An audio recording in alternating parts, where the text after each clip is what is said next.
Yes, Guðmundur. Finally coffee? Yes, finally. Finally. Yeah. So now we are located where? In north of Iceland, in Akureyri. That is correct pronounced, or? Yes, more or less. We are in Akureyri, which is of course the capital of the north of Iceland, as we want to say it. And there we have the headquarters of Frost. Yeah. This is the place where Frost is founded back in 1993. And I am born and raised here in this town. Yeah. And I started. I wanted to, as a young guy, I tried to start very fast being a grown-up man. Okay. I was just 16 years old when I got found a girlfriend. Okay. Actually 15 years old, and 16 years old then I got to be a father. And yeah. So you started early. Yes, we started quite early, and we had to be going to be grown up very fast. Yeah. And I moved away from my parents, and we started to live together, and I went to school and learning engineering, and I was apprentice in a machinery shop where my father worked. Yeah. And there was this refrigeration department, and I started to work there on the second year when I was as apprentice there. And somehow I finished my school and my diploma, and I simply got stuck there. Yeah. And I have enjoyed every day since I started there. But that is what is Frost today. Yes, actually this machinery shop was merged with a local shipyard, and our refrigeration department was not following with the idea of the administration of that yard. So yes, that year we established Frost back in 1993. Me and my father and 11 other refrigeration people. Is the guys you showed in the picture? Yes. Behind there? Yeah, this is actually fun to see and nice to see. And this picture is taken sometime 1988 or 89.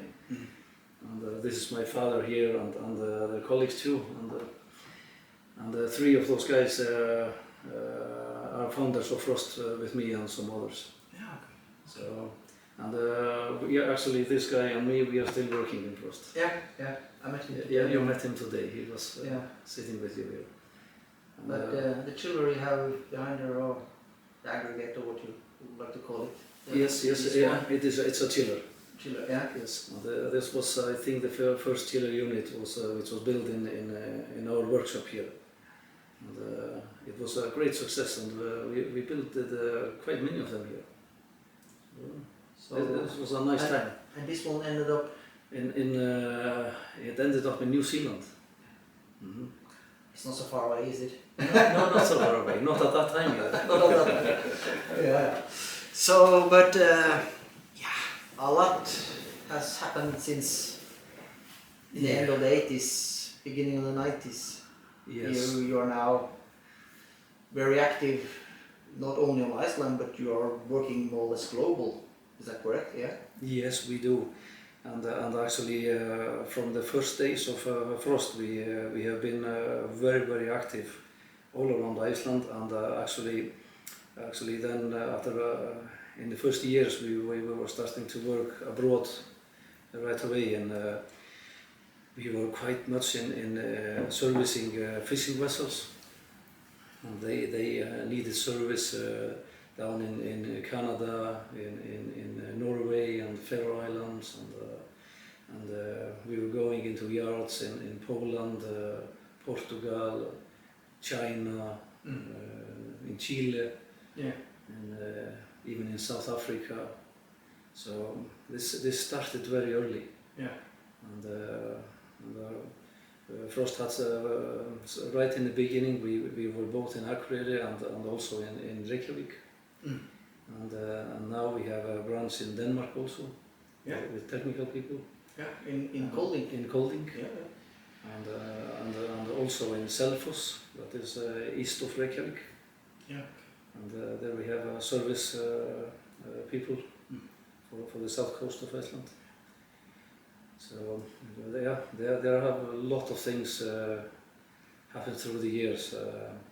I of course started working out on the field as a service engineer, and later on as a supervisor for our bigger projects. And that I did from '93 until 2001. And then I was hired as I took over the sales and technical department of Frost. And that I did for 19 years. Oh. And 2.5 years ago I took over as a general manager. Because our former manager Gunnar Larsen, he decided to retire. So I took this job, and this has been quite a journey through these years. Yeah. I think first time I met you, you was a sales manager at that time, I think. Yes, that fits. That was a job for 19 years. Yeah. Okay. So yeah. Then I understand why. Okay. Yeah. So I think we can say you are experts in fish handling. Yeah, that has been our core business now for at least for the last 20 years.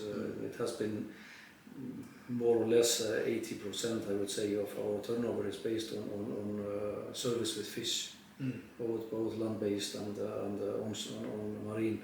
And Iceland is a land of fish. Yeah. And white fish, shrimps, pelagic fish. This is a huge part of the fishing culture in Iceland. Yeah.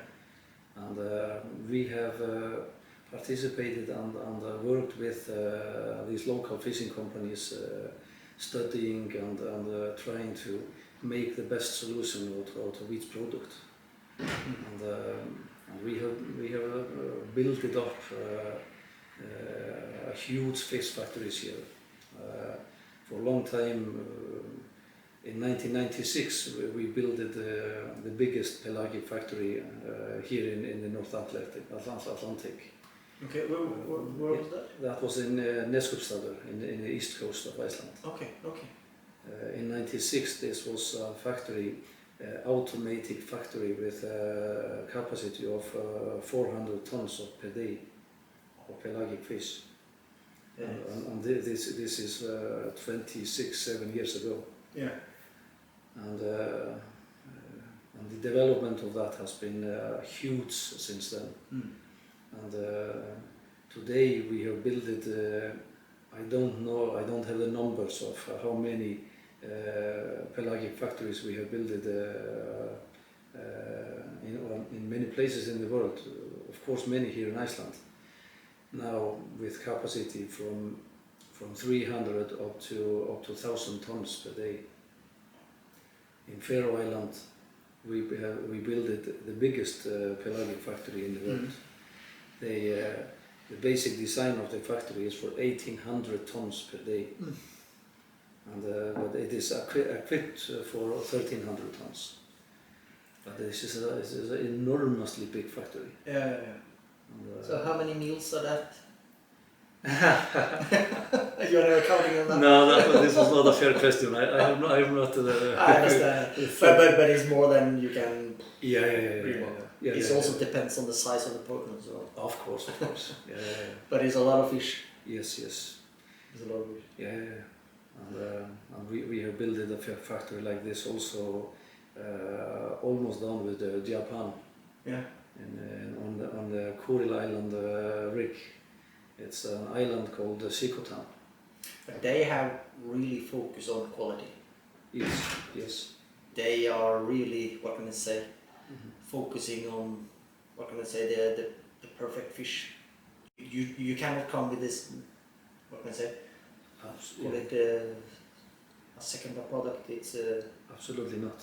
They don't accept that, and that starts by the catching. They have a huge demands on how they catch the fish, like in Faroe Island.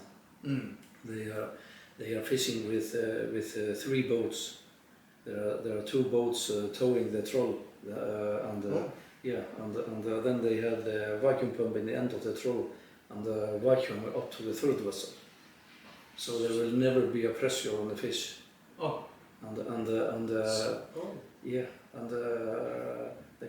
From the catching ground home to the factory, it is sometimes only 3-4 hours, mostly 12 hours. So the freshness of the fish is absolutely fantastic. And then to go through the factory with such an amount of fish on one day, and get this quality frozen into the cold storage in so short time, from catching the fish until it is in the cold store, we are talking about 30 to 48 hours. Yeah. That is absolutely fantastic. But you are, I can say, close to the fish and the fish industry, fishing vessels, but you also know how to build a heat pump. Yes. Even we have been discussing this earlier today, or talk about it. Yes. On Iceland, there's a lot of energy. Yeah. It's actually boiling up from the ground. But you know how to build an industrial heat pump, and you have done it, and you also. Yeah.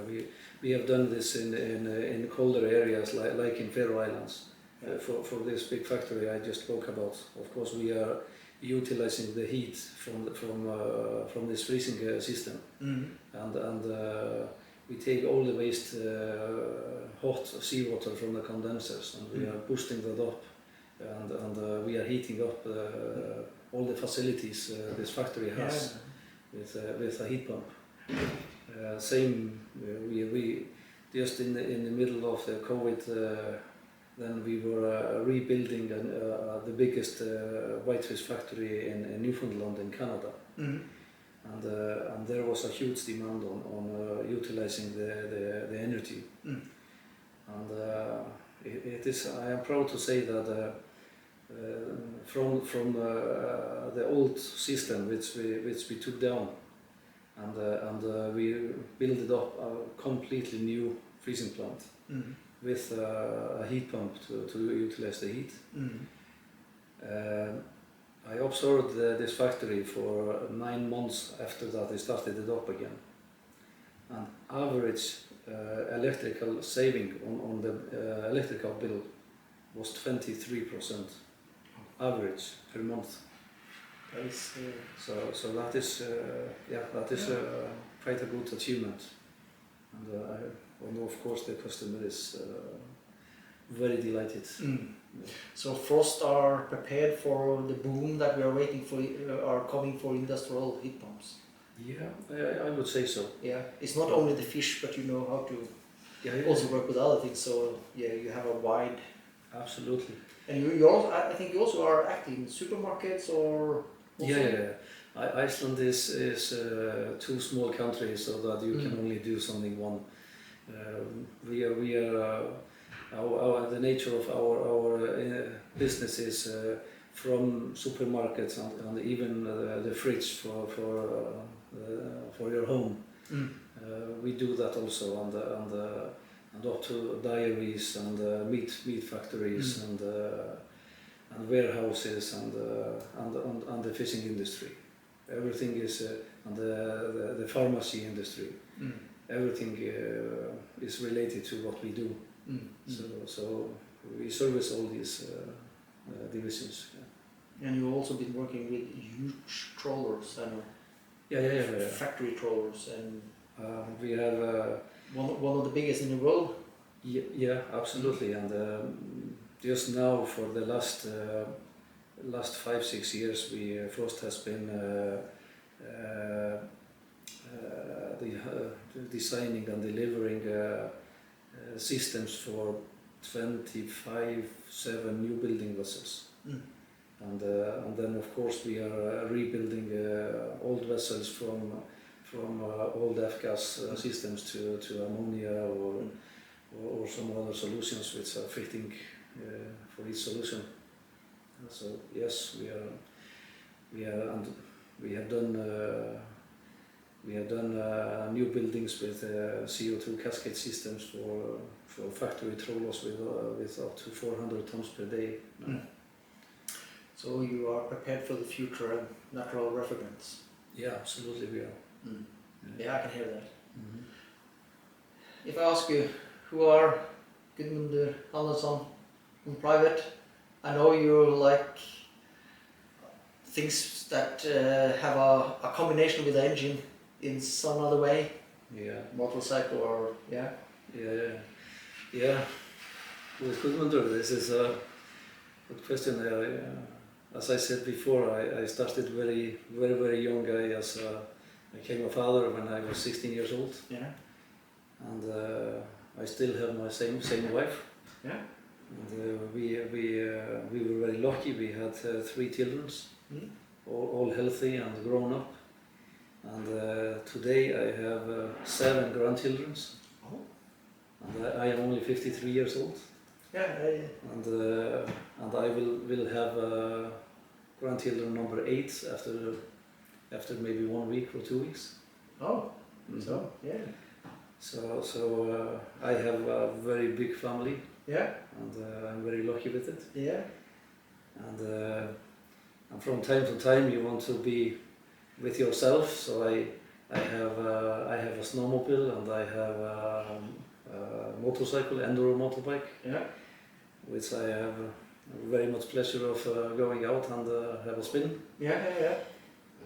I have traveled to Canada, up to British Columbia and Rocky Mountains in Canada. No, in the US. US, yeah.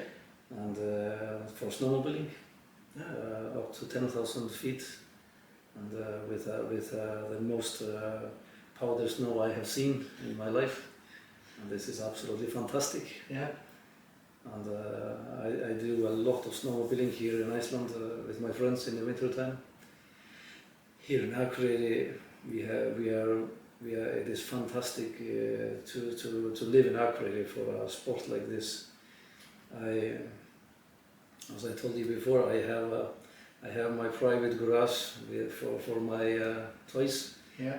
That is only 2 minutes walk from my work. So sometimes in the afternoon I just walk down there and I change suits and I drive out from my garage and up to the mountain and up to a glacier. And that is a huge playground for big boys. Yeah. So then you take off the hat as a CEO and then put on the helmet. Yes, and come to be a boy. Yeah. But when you have so many grandchildren, you need more of these small snowmobiles. Yeah, I have not forgotten about my grandchildren. And when I got my first grandson, then he was only 2 years old when I bought a snowmobile for his size with motor and he can run it. And now he is 16 years old. So he has one of my old machines, and my new grandchildren, the small ones I have one 3 years old, 4 years old, 5 years old, and actually the 5-year-old came to be 6-year-old last weekend, and I spend a lot of time with them. I have a playground just outside of my house. And I take the small snowmobile there and we play around for 1, 2, 3 hours in the afternoon or during we stayed there for I think 2 hours last Sunday. Yeah. And they were just driving around between trees and on a track which I made for them. Yeah. Because we can see outside is a lot of snow. Yeah, no, we have no problem with the snow. No, there's no problem with the snow. This is no. Actually, there has been too little snow this winter, but now it is coming. The winter came almost 2 months too late this year. Yeah. But hopefully it will snow a little bit more, so it will last into the spring. That is the best time in the mountains here. Yeah. So, when other people are waiting for the spring, you are hope that the snow will last a little bit longer. Yeah, I do. But eventually it will go, and then I start my motorbike. So it's you have a solution for that. Yes, and we ride a lot in the summer. I have traveled on a motorbike. I have traveled around Iceland. Actually, I have taken the point from the most southern point of Iceland, which is just by the airport you came in yesterday. And I have crossed Iceland to the most northern point. And I have went from the most western point to the most eastern point. So I have crossed Iceland like this on a motorbike. Oh. So that has been, each trip was about 3 days. Yeah. Not because it can be taken, we can drive it on shorter time if you go directly. Yeah. But we just choose the most aggressive and fun track you can find on between those dots. Okay. So this has been quite a journey which we have taken on motorbikes. I would guess. And I have traveled to Croatia and Romania. Yeah. Riding a motorbike in the mountains there. And I'm actually 25th of May this year I'm going to Romania. Okay. For 1 week trip. And you have been there before?